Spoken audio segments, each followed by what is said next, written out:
Hi guys! For today's video, ipapakita ko lang sa inyo kung paano ko gawin ang aking homemade nachos.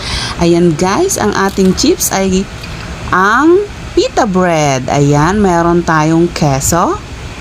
Ayan ang ating cabbage na binuhusan ko na ng mainit na tubig. Meron tayong mayonnaise and ketchup. Then ang ating chicken na giniling.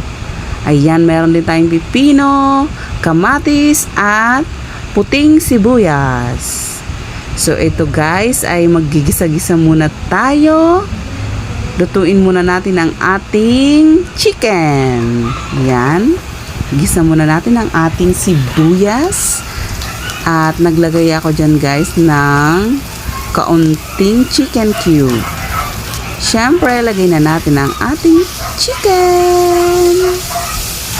Madali lang naman tong gawin guys. Ayan o, gigisa-gisa mo lang yung chicken. Ayan, mabilis lang maluto. Then, lalagay tayo ng oyster sauce, paminta, and cayenne pepper para medyo may anghang. So, eto na guys, luto na ang ating chicken. Pwede na natin iset aside yan. Then, yung atin namang chips, itong pita bread.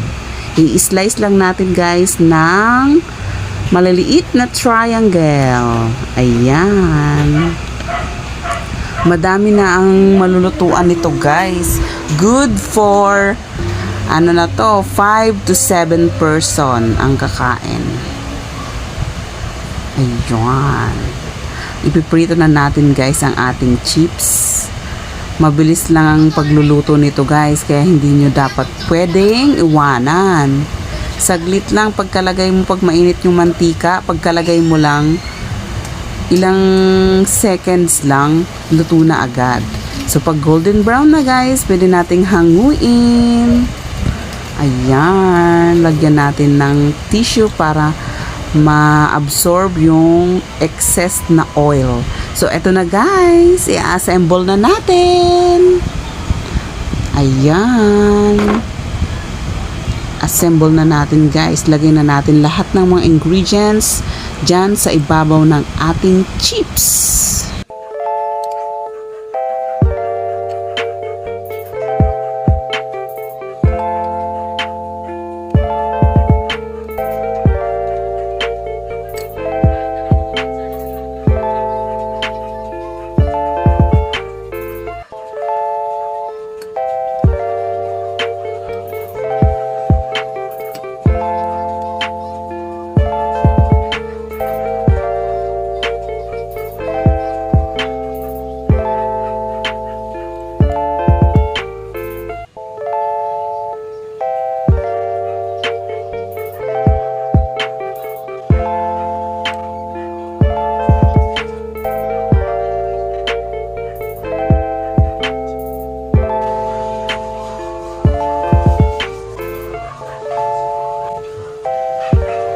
Napakasarap nito guys. Ang dami kong gulay na nilagay. So ayun guys, lagyan na natin ng keso sa ibabaw. Ayan, ang dami nating keso. Ang sarap-sarap nito guys. Napakasarap ng ating snacks. So ayun, lalagyan na rin natin ng ating mayonnaise sa ibabaw. Ayan. Then syempre, hindi mawawala ang ating matamis-tamis na ketchup. Tara na guys! Snacks na tayo!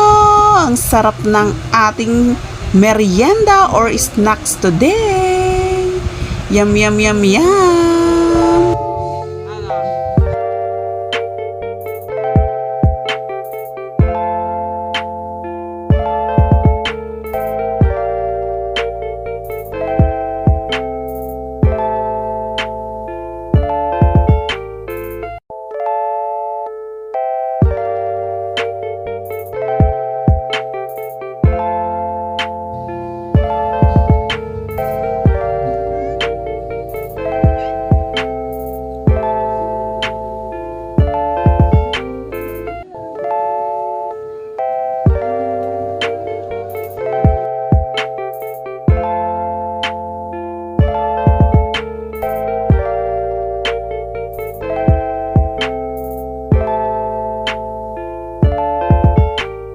So ayun na nga guys, nag-enjoy kami sa aming masarap na snacks today. Hanggang dito na lang ang video na ito. Thank you guys for watching. Bye!